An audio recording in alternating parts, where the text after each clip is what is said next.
from the media. Last week we heard some very emotional statements from people who speak to city council. Some of them came from transgender people, and many of them they also focused on this background, which was a big deal to some transgender people. Are you letting them down? We believe that the solution that we have chosen is the best solution. As I said, we were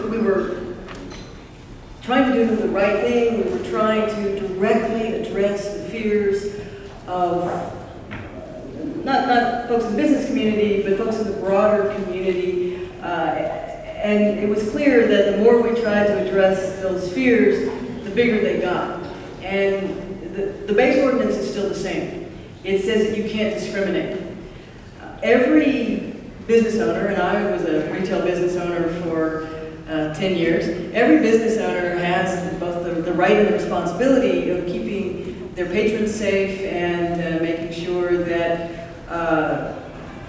there's nothing disruptive that happens in that business.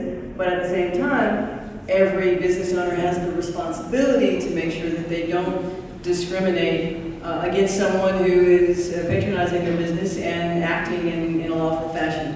And we think that the laws are sufficient, the ordinance is sufficient, state law is sufficient to allow folks to sort through that without us having to spoon feed it to them. So this is truly it was a matter of just stop talking and do the right thing. And that's what we have decided to do, and that's why Councilmember Davis will be offering his amendment tomorrow.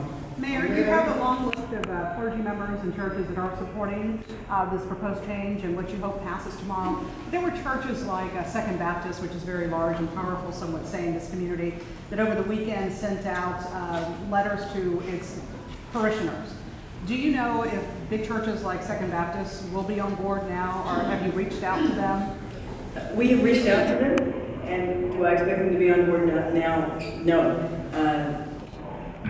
And you'll have to ask them why.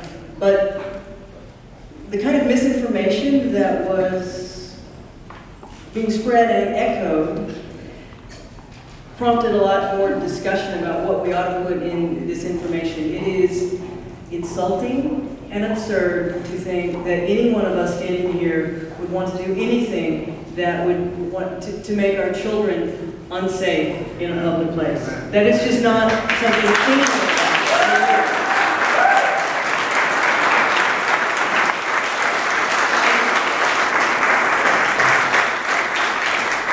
and if we have inadvertently created that impression, we believe that this change will take that away. Now, they may continue to say that, but that is not what this ordinance is about. Mayor, it's wasn't for your election.